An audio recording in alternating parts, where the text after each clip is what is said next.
Peace family, Conjure Queen here. So I want to talk about the reason why I left Mexico. And not, I'm a little tired right now, I'm not gonna lie. Like, I still got a little bit of jet lag. Getting on airplanes and stuff. One thing is just like, sometimes I hate the whole process. But let's talk about why I left Mexico. First of all, I want to talk about the things that I loved about Mexico before I get into the things that made me leave Mexico. Now, one of the things that I loved about Mexico was that it was super affordable, right? Like, I felt more at peace in Mexico. I wasn't stressed about finances. I wasn't stressed about work. Like, I really was just able to rest in my femininity and enjoy just being, like, just living, like, every day, just sitting on my balcony, looking at the sunrise, taking in the fresh air, and just enjoying the view, enjoying the beauty of nature. Like, you don't get that shit in fucking Brooklyn. Like, when you look outside, all you see is buildings and shit, right? Like, concrete buildings, sirens. Like, you hardly even see trees out here. If you do see trees out here in New York, then sometimes I call them GMO trees. Like, some of these trees are not even real. Some of the grass is not even real. Like, everything is artificial, I feel like, in major cities. But when you go to other places that, you can sense the energy. So yeah, I miss Mexico because it was very laid back. I feel like the people were very friendly. If you would go into a club or a bar or a facility, let's say you don't know anybody, like, people are interested in talking to you. I thought it was very weird that the women here, they approach you, right? Like, the women here will sit down and approach you in a club and, like, really just try to be friends and talk to you and connect and, like, be very friendly and nice. Very kind. I don't like the word nice, so let's just say, like, they're very kind. And so, I feel like it was very easy to get along and make friends in Mexico. As long as you speak some Spanish. And one thing I love is that, like, now I do feel like my Spanish has improved, like, significantly, where it's even a habit now, like, if I'm talking to, like, a Mexican or a Spanish speaking person, like, I just switch into speaking Spanish. Like, it's natural because I've been in Mexico for 7 months. And I'm a pretty fast learner. Like, I pick up on things very easily. I adapt to my environment very easily. Like, I'm a water sign, so I'm very adaptable. I'm able to change and shift and even be a chameleon depending on the situation and where I'm at, right? I love so many things about Mexico. The energy there was powerful. I love the fact that they had that big ass, like, spiritual botanica. Like, I'm gonna miss that. Like, it was just like Disneyland for witches, okay? Disneyland for the voodooists, for the magical practitioner. You have got to go to Mexico City and go to Mercado Sonora, or the Sonora Market in English, okay? So those are the things that I loved about Mexico. Dating in Mexico was interesting. Dating in Mexico, it was fun.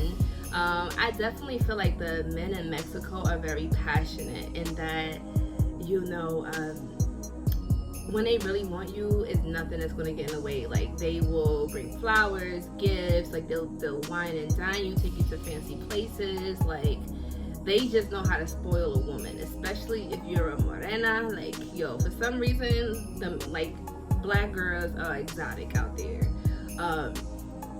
I do feel like sometimes maybe if you go to a meetup that, if it's white girls there with blonde hair and blue eyes, like, they prefer that because it's a lot of colorism in Mexico. I didn't experience too much racism, like, in Mexico. I did experience some situations where it was like, okay, I know you're acting funny towards me because of my complexion. Even there's, like, according to the Mexicans, they say that there's the original Mexicans, which are of darker complexion, and then there's the lighter Mexicans, which have more of a European or Spaniard descent.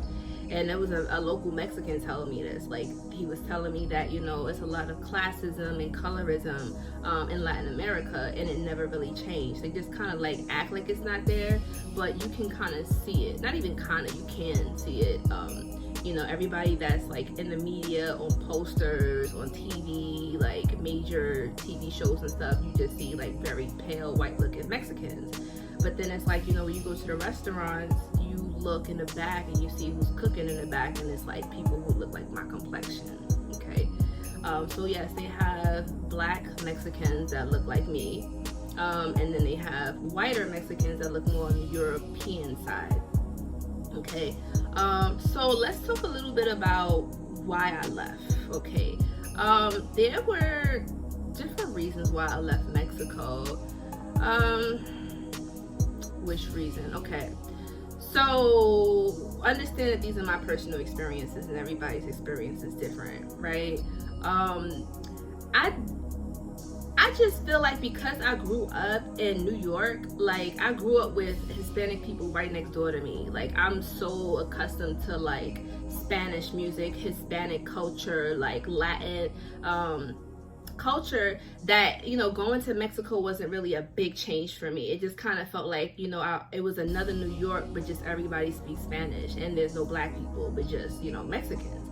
That's my perspective of Mexico City. That's why it was so easy for me to get along and to blend in well, because it was so similar to New York, so similar. So yeah, and then once I picked up on the language, I'm just like, okay, this is a piece of cake. Like, it hit me one day, like I went to the Spiritual Botanica, the market, and normally with the lady I normally go to who do readings and the limpias for me, the cleansings and stuff, I used to have to pull out my Google Translate. But then I remember one time, like, me and her were just having a conversation, and I not once picked up my phone to translate what she was saying. Like, it was like, yo, I understood. And I even mentioned it to her. I'm like, yo, I did not pull out my phone this whole time. She was like, see, claro, I know, like, you getting good with your Spanish. I'm like, yeah, okay. So, you know, I definitely did pick up on my Spanish. I'm grateful for that. I'm going to continue to practice my Spanish because I don't want to lose it. I definitely feel like it's a great skill to have, to speak multiple languages. As of now, I speak English, Spanish, and Japanese. So those are the languages that I feel comfortable with using, and I do want to learn more, as my goal in life is to become a polyglot, right? I want to speak multiple languages, and I don't have to be fluent. I just want to be conversational. Like, I want to be able to just converse with people, yeah, and understand what they're saying and know how to read it, be literate in it and stuff like that. Yeah, but let's get into why I left. Okay, so Mexico is a party city. I'm not a party girl anymore. Catch me in my teens and my, you know, when I was in my early 20s, yeah, I was a party girl, okay? Like, in the club every weekend, drinking lots of alcohol, turning up, like part of dance groups, all of that. Like, yeah, like it was lit out here in Brooklyn for me in my teens and early 20s. But now I'm in a space where it's just kind of like, I partied myself out. Like, I don't even like drinking like that anymore. My body can't take it. So meeting people there, all people wanted to do was really go to the bar, drink, or go to the club and drink and dance. And I don't know, like at first it was like, okay, this is cool, you know, never been to a Mexican party, never been to a Mexican bar. But after a while, it just starts to feel redundant. It's like, okay, what else is there to do here? Like, nobody wants to do anything interesting besides drink and party. At least I haven't met that many people, right? Like, I like events that are more chill, laid back, like, you know, little spoken word events, or group activities, like those meetup groups, like, I don't know, like things that are interesting, going on activities, going hiking, like doing things that are interesting and stuff like that. Learn about the pyramids, or language exchange and stuff. Like, I'm into things like that, things that it develop my character, develop my studies, and develop me as a human being or a person. So yeah, that's another reason why I left. I just didn't really feel like it's a place that I can really just like stay for a while. I think 7 months is a long time, because I don't know, I wasn't originally planning on staying that long either. But yeah, I knew in my body that I was like, okay, I'm gonna leave in March. Like, I just kept saying, like, all right, I'm leaving before spring. I'm gonna be somewhere else. I don't know where, but I'm gonna be out. So but yeah, that's one reason why I left. Now, the funny thing is, I was going to extend my stay in Mexico for 1 more month, and I was staying at this particular hotel, or it's like a hotel / Airbnb. They're like Airbnb, let's just say it like that. It's a private company. The name is Conjure. And, you know, there was a situation with Saunders that I had, and I tried to resolve the issue with them directly, but they've been very avoidant of me, and they have not been handling the situation like a company should handle a situation. And so I'm going to make this public statement because I've tried to handle this privately, cordially, but they've been very dismissive of me. They have not been acknowledging my questions, and they just been, like I said, handling the situation poorly. Now, I would say that, originally things seemed like they was going fine at Saunders. That's why I was going to, do one more month there, extend my stay there. And so, at first it wasn't a problem until like I had a little disagreement with one of the workers there. And it was very petty because it was one of the cleaners. She came and cleaned my room. I paid her for the service. She didn't do a good job. Like, she forgot to vacuum the couch. She forgot to vacuum the carpet. Like, it just seemed like she didn't, like, she just totally ignored it. She didn't clean the mirrors and nothing. But the funny thing is, she reported to, the people at Saunders that, my cat had scratched up stuff and I was burning candles. Now, mind you, I said, where are the scratches, right? Because my cat didn't scratch up anything. Now, when I went to look for the scratches, there was no scratches that existed. And when I even seen her before she went into my room, the girl had really bad energy. Like, how you can just sense somebody's vibe? It was like, her energy seemed very, I don't know, it felt off. So I'm like, okay, whatever, maybe she's having a bad day. She cleaned my place or whatever. She complained to them and told them that my cat damaged stuff and that I had candles burning. And what I really think that it was, like I said, like, remember I said there's colorism and discrimination and stuff here in Mexico. Like, it rarely happens, but it still happens. Get what I'm saying? So I don't know if it was a situation where, she felt some type of way for cleaning up behind a black girl. But like I said, like her, she had an attitude from the get-go. So it seemed as though she was intentionally making things up to get me put out. And so there's nowhere on Saunders' website that says you cannot burn candles. I double checked. What it says is that you cannot smoke in there, and I was not smoking. I abided by the rules. Now, this is the crazy thing. When I called Saunders to extend my stay for one more month, the lady over the phone, she told me that she set it up and everything was good. Now, something told me to go and check on the app, because they got an app where you can like check and see like the dates, your stay, your check-in time, check-out time, stuff like that. And so I look and I'm like, yo, the date never changed. I'm like, okay, something's telling me to call them. I call them and they tell me, oh, sorry, there's no availability. And I said, what do you mean there's no availability? Like, somebody told me that they put it in. They charged my card and everything. What do you mean there's no availability? Like, she did it. Somebody from Saunders set it up. She told me I was all set. And they was like, yeah, unfortunately, she never put it in and we don't have any availability. And so I'm like, how you guys don't have availability and y'all told me that I was good? Anyway, fast forward, I go downstairs to speak to the front desk and I tell them the situation, and then the guy was like, he was like, yeah, there's no availability here. And I was like, okay, why you guys tell me that you guys extended my stay, but now you telling me that there's no availability? Like, it's like, it didn't sound right to me. And so, after more probing, the guy opened up and he told me, he was like, well, oh, I see. He's looking in the computer. He's like, well, the real reason is that they banned you. I'm like, what do you mean they banned me? Like, I didn't do anything to violate. And he was like, well, I'm looking in the notes here. It says that, they banned you because you have a cat. Now, I'm like, hold on. Saunders knew that I had a cat. Like, Sphinx is registered as an emotional support animal. And not only that, but I have my documentations and paperwork. They knew this. It's the only reason why I went to that particular Saunders location is because they told me that they will allow me to bring my cat. And that, as long as I have my paperwork and everything, I will be good. No complaints, no problems.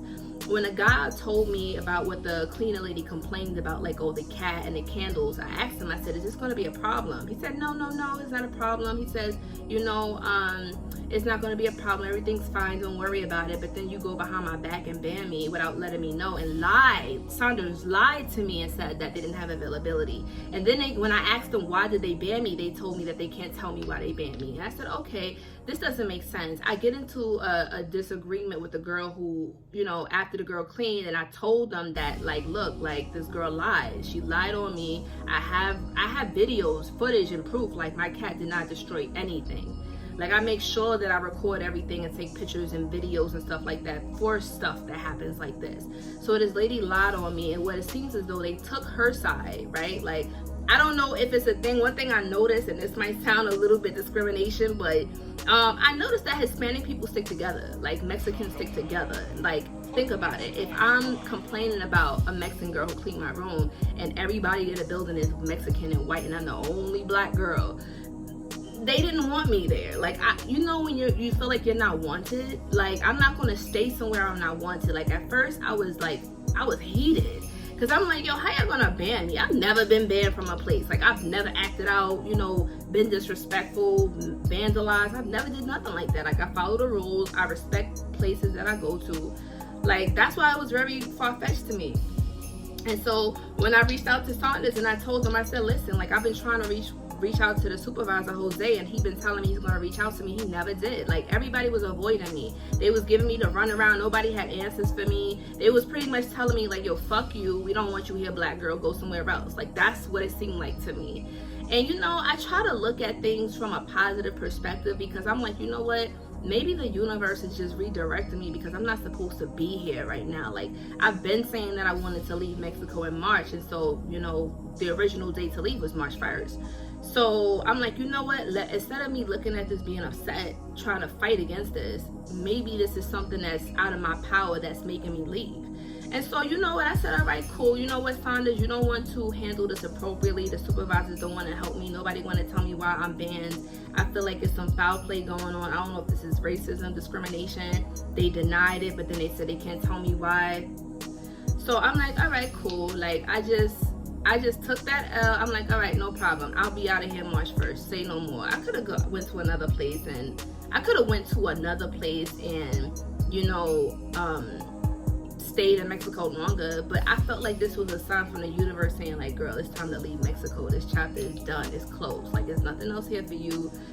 There's nobody else here to meet. There's nothing else to learn. There's nothing here to do. Like, it's time to go. Like, your journey needs to go on somewhere else.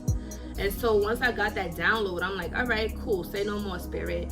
And so, you know, I booked my flight, booked everything, like, very last minute. Mind you guys, like, I had like a week to figure out where I'm gonna go. But good thing I'm adaptable and I know how to think quick on my feet, because if not, like, imagine if I had no money, I had nowhere to go, and I had, like, my mind made up I was going to stay there in Mexico. I would be really fucked up right now. So that's why I was really upset about how Saunders handled the situation, because they didn't give me a heads up and let me know, like, hey, look, you're not allowed to stay here anymore, so we're just letting you know so you can start looking for somewhere else to go. Just kind of like how jobs, they want you to give them a 2 weeks notice, but then they don't let you know 2 weeks ahead of time when they're going to fire you, right? So you can look for another job. I just think that system sometimes are really fucked up. Anyway, I digress. Saunders, I know I'm probably going to tag you in this video, or somebody might tag you, because I've been trying to get your attention privately, but now I feel like the only way to get your attention is publicly. Saunders, the way that you handled the situation was very unprofessional. It was very unethical, and you not once asked me my perspective of the situation of what happened. You just took your employees' words as truth. You banned me without letting me know why, even though I inquired from many different people, and I do have names and receipts. Okay, so yeah, Saunders, I don't know what your problem is. I don't know if this is the whole entire Saunders company or just that specific location in Mexico City and Sinaloa. But I do want to bring to the attention of people that, you know, Saunders, you need to do better. Yeah, like, you need to do a lot better with how you do business and how you handle your customers and your employees, because that girl who lied on me and who didn't do her job properly, she probably still got her job, right? But there was never no questions asked about what she did. See? So yeah, you know what? I look at this as like a life lesson for those who are watching. Like, sometimes life will happen to you. Sometimes things will shake you up, and, you know, you have to think quick on your toes. And life happens unexpectedly, but sometimes things happen because it's time for you to move. It's time for you to get out of that space. Like, maybe you got too comfortable, and I was very comfortable. I was very comfortable, complacent, but I'm a life path number 5, and my lifestyle is supposed to always be changing. Like whenever I get comfortable, life is like nope, not getting comfortable. Time to move on to the next lesson. Time to change, time to move, time to, move around. Like that's just my life path number. So I'm used to constantly moving around and changing and shifting. I'm a chameleon. This is what I do. So that's why I'm not really too upset anymore, because I realized, like, Saunders, you're gonna get your karma anyway.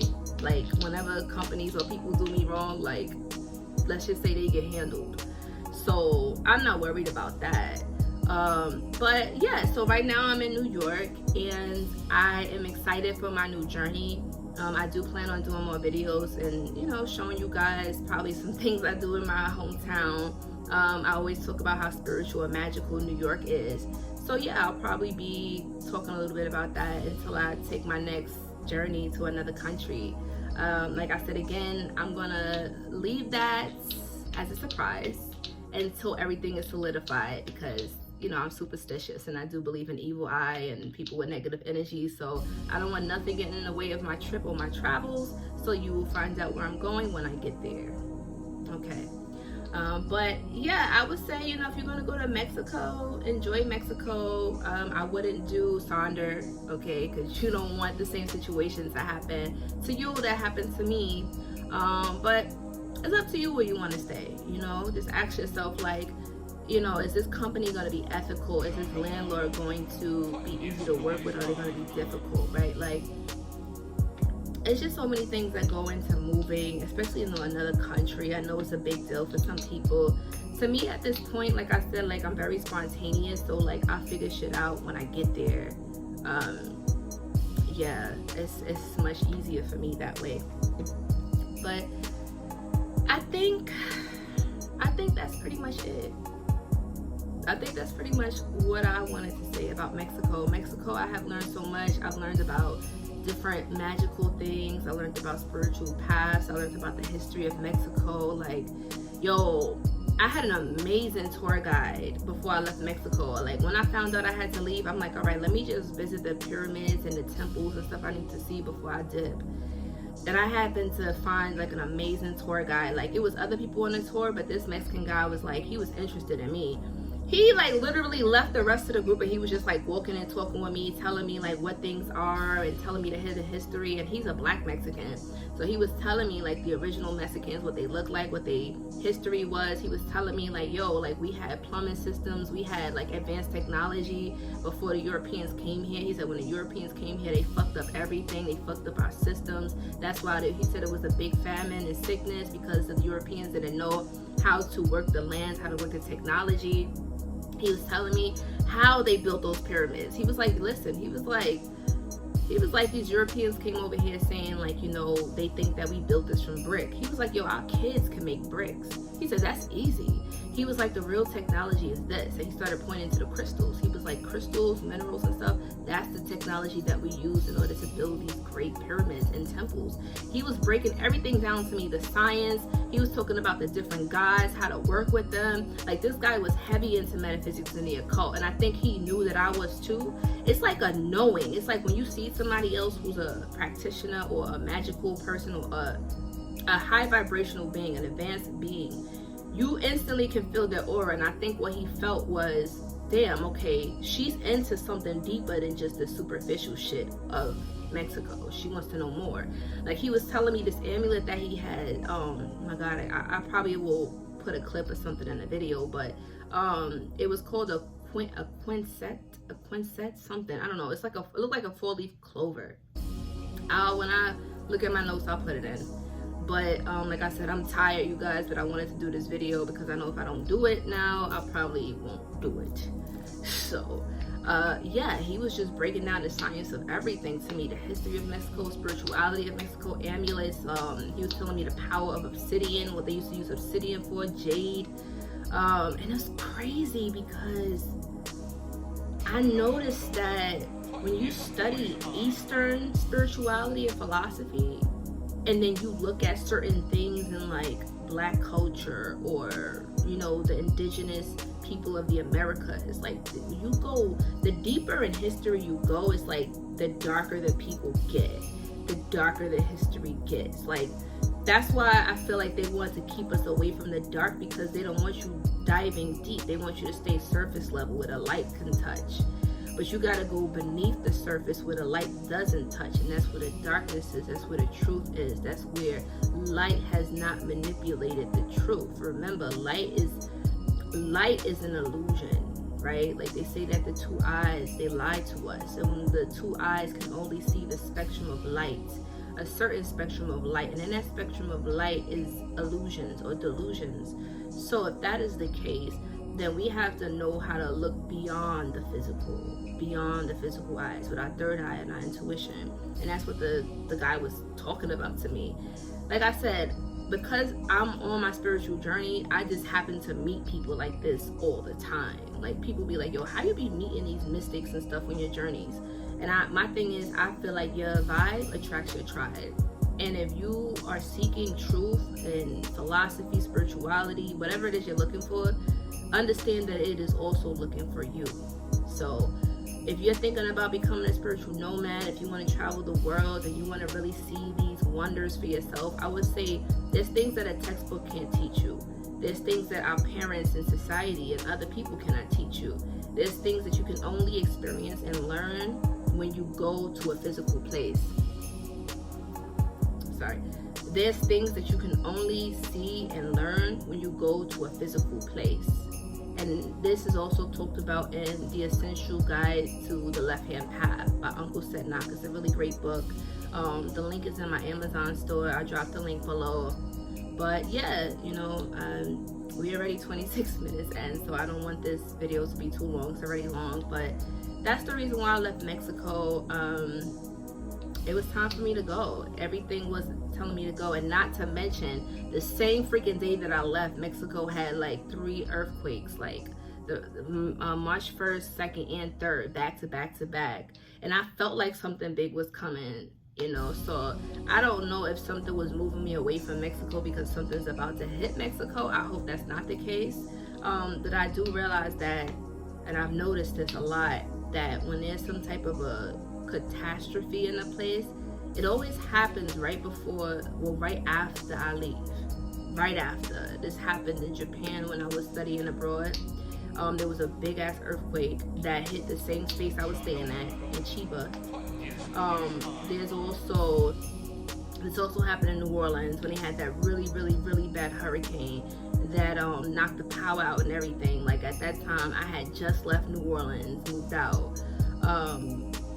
Stuff like this just happens, and my mother and my dad was like, yo, you are protected, because this always happens. Like, it's like the universe just waits just in time for you to leave, and then that's when some natural catastrophe would happen to a place, an earthquake, a hurricane, or something.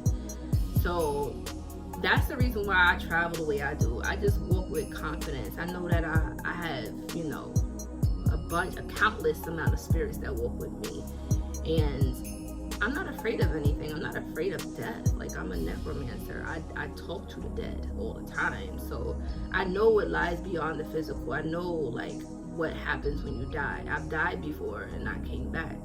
I made a story time about that, about when I died and came back. So I had 1 foot in and 1 foot out the door. So that's also probably why I'm able to talk to the dead. But anyway, if you guys have any questions or comments, feel free to drop it down in the comment section. If you have questions about Mexico or nomad life or whatever, spirituality, feel free to ask. Make sure you hit this thumbs up button. Make sure you hit the thumbs up button if you like this video or resonated in any way. And also make sure you subscribe and hit that bell so you'll be notified of more videos. Until next time, family, I'm going to get some rest. I am tired, but I love you guys so much. That's why I made this video. Push through. Anyway, I love you guys. Talk to you later.